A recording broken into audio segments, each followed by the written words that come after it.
May the words of our mouths and the meditations of our hearts be ever acceptable in your sight, O Lord. Please be seated.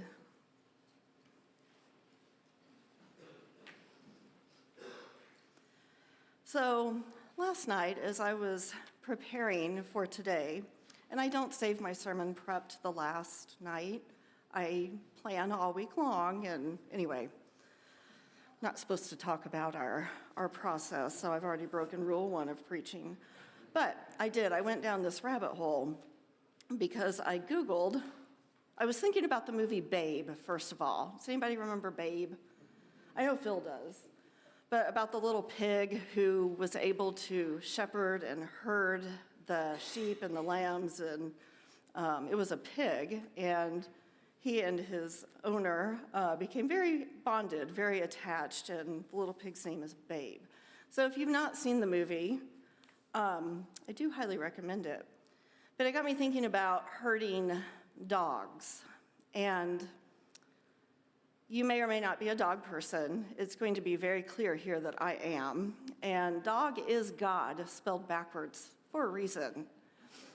If you have ever had a dog, they can get into the biggest shenanigans, and yet they love you more than is humanly possible. Kind of like God in some ways. So God, dog, spelled backwards, a little heaven on earth, if you will. And I had a dog named Murphy, who was a herding dog. And while Murphy didn't really try to herd Eric that much, or the older boys, it was clear that it was just in her. So I went down this rabbit hole of watching videos on YouTube of dogs herding, and it's so beautiful. If you've not watched it, watch a video of a dog herding. It's elegant, it's beautiful, it's fluid. And what the dog, when the farmer or the shepherd gives the command, the dog immediately obeys and runs. And he never stops moving. And he starts pretty far out, or she starts pretty far out, running back and forth, containing the sheep. And what the dog is doing is creating a boundary. And that is one aspect of a good shepherd. A good shepherd creates a boundary. And so this building right here, our tech options, that creates a little bit of a boundary or a container for us. So what does this rabbit hole have to do with shepherding and naming and sheep? Oh my. Well, I will share with you some words from Madeleine L'Engle. Some of you may be familiar with her writing. She wrote a little book called, help me out, it just went right out of my head, A Wrinkle in Time. A Wrinkle in Time, and Madeleine L'Engle was also Anglican. She was Episcopal, and it comes through in her writing if you've read any of her nonfiction. But she writes, sharing of stories are able to help us become more whole, to become named with a capital N. And naming is one of the impulses behind all creation. To give a name to the cosmos we see despite all the chaos. I realized while my actual name is one source of my identity, there are myriad ways in which I may identify and call out my inner self. And she goes on to write, God asked Adam to name all the animals, which was asking Adam to help in the creation of their wholeness. To join in. When we name each other, we are sharing in the joy and privilege of incarnation, and all great works of art are icons of naming. So naming, serious business. The origin story for my name, Christine Lee, being my middle name, I was 2.5 months early. Almost 54 years ago. My mother and I really were not supposed to make it. And I think I've shared before, my first home outside her womb was an incubator. But But my parents were not prepared with the name. And at that time, my mother was actually quite ill. And I don't know how they came up with my name in such short order, but I'm Christine Lee. The origin is Christine was my mom's middle name, and Lee, my middle name, was my dad's middle name. That's my origin story of my name. Anybody brave enough, willing enough, like a good shepherd, to share the origin story of their name? And not to create competition, but the early service had several people share, so don't be shy. Jessica. Oh, you're going to have to talk so much louder. I'm sorry.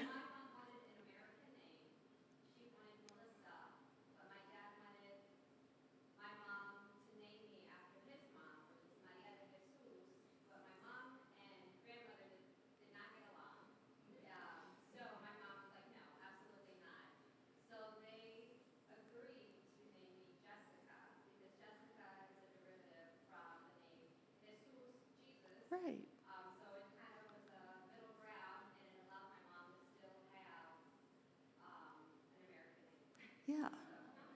Thank you for sharing that.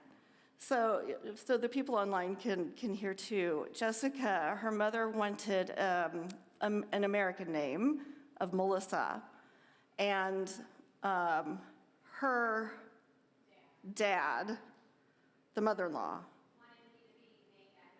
That's right. He wanted Jessica to be named after his mom, which was not an American name.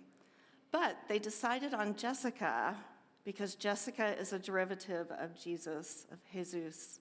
And so it was a compromise. It was creating order out of a little bit of chaos. And just by sharing that story, you've invited them into our space here. They're here. They're part of our boundary that our Good Shepherd creates for us, and they're here. Thank you for sharing. I saw another name in the back, or another person in the back. I can't see because I don't have my glasses on. So say your name very loud. My name is Thane J. Harris. Thane J. Harris. Did I get it right? That's correct. And how did your name happen?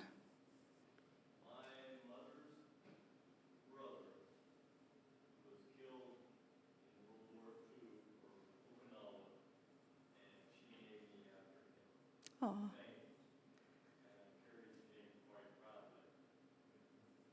As you should. Thank you. So Thane shared that he is named after his uncle that he never got to meet. It was his mother's brother who died in World War II in service in combat in Okinawa. Did I capture that correctly? Okay. So you just invited him and your mother into our space. They're now here. They're part of our cloud of witnesses. The Good Shepherd keeps that boundary. So names are, oh, Lori, go for it.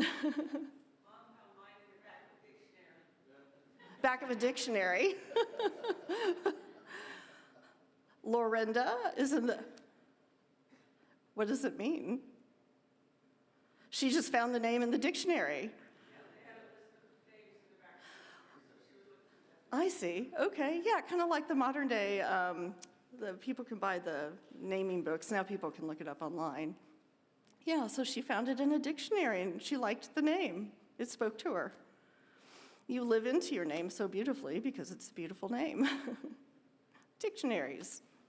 Eric? How did we choose your middle name? What? Do you want me to tell that story, or do you want to tell the story? Oh, he's calling me out. Well, there's that boundary Good Shepherd creates. So Eric, his first name, he's named after his dad, Eric. James, I had just had a cousin that died unexpectedly. He literally fell over and died. And at his service, the priest said, God called Jim, and Jim obeyed immediately, which he did. He went home to be with the Lord. Anyway, about 2 weeks after Jim's funeral, after 14 years of infertility, I found out there was going to be a little Eric. And so my cousin Val, Jim's sister, was also pregnant at the same time, and we brought 2 new little Jameses into the world. That's how you got your middle name. You're named after your cousin Jim. So thank you all for sharing. I know not everybody gets a chance to really share right now, so your homework, share the origin of your name with one other person, at least this week, and ask them the origin story of their name, because that's how we create this boundary, this container that is so holy and so sacred, and we learn things about each other. It builds the relationship. So that's your homework. I won't grade you on it. How does this really connect with shepherds, though? What do we even really know about the shepherds? I find it really interesting that there are biblical books of kings, of prophets, of judges. We don't have a book of shepherds. And I wonder why that is. I think it has to do with shepherds. They were not outcasts, but they also were not very high on the social scale. I would hazard to guess they could not read or write, and they were a bit of a rough crowd, honestly. So Jesus has kind of flipped the table here because they were a little rough, but they were loyal to their sheep, to their flock. And the symbolism of the shepherd contains the sense of a wisdom, which is both intuitive and the fruit of experience. The shepherd symbolizes watchfulness. His duties entail the constant exercise of vigilance. He is awake and watching. Hence, he is compared with the sun, the S-U-N, sun, the sun in the sky, which sees all things, and the sun is kind of like a king. Furthermore, since, as we have stated, the shepherd symbolizes the nomad, the wanderer, he is rootless and stands for the soul, which is not a native of this earth, but always a stranger and pilgrim. Insofar as his flock is concerned, the shepherd acts as a guardian, and to this is linked knowledge, since he knows what pasture suits the animals in his charge. He observes the heavens, the sun, the moon, and the stars, and can predict the weather. He distinguishes sounds and hears the noise of approaching wolves, as well as the bleating of lost sheep. Through the different duties which he performs, he is regarded as a wise man whose activities are the result of contemplation and inner vision. So we see how Jesus has flipped the table in claiming he is the good shepherd. The shepherds were the first. They were the first to see the angels, the first to see the star, the first to arrive at Jesus' birth, to see the Lord become incarnate, in tune with creation. They are so in tune with creation, they are in relationship with creation. They're brave, they're vulnerable, they're present. So what does it mean to lay down one's life for his sheep? The sheep are actually more at risk if the shepherd dies. So I'll suggest that one way of laying down one's life is being in relationship with others. The seminary professor, Dr. Niles, who taught us, do not engage in debate or conversation unless you're willing to be changed by it. And I love that because I know for me, when I enter into a debate or a heavy conversation, I often want the other person to change their mind. Eric can attest to this. But am I open to be changed by what I hear and by what I receive? Laying down one's life, it's being in those uncomfortable spaces. It's being willing and able to confront. It's being able and willing to affirm. Laying down one's life is brave.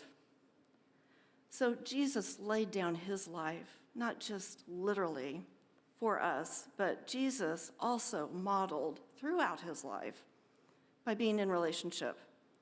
He gave us stories. He gave us teachings. He gave us parables that show us how to do this. We are called to follow him. We are called to walk with him. Kind of like those little dogs. They're not that little, but creating that boundary. We are called to walk with him. So my prayer is, may we be like shepherds. May we arrive quickly to see the incarnational Christ and see him in each other. May we bravely and vulnerably be present and do the hard work, the stewardship, the responsibility of naming, the responsibility of laying down our lives to be in relationship with each other and with creation and thus with God. May we be willing to get our hands and our feet dirty like the shepherds and genuinely walk with our Lord. Amen.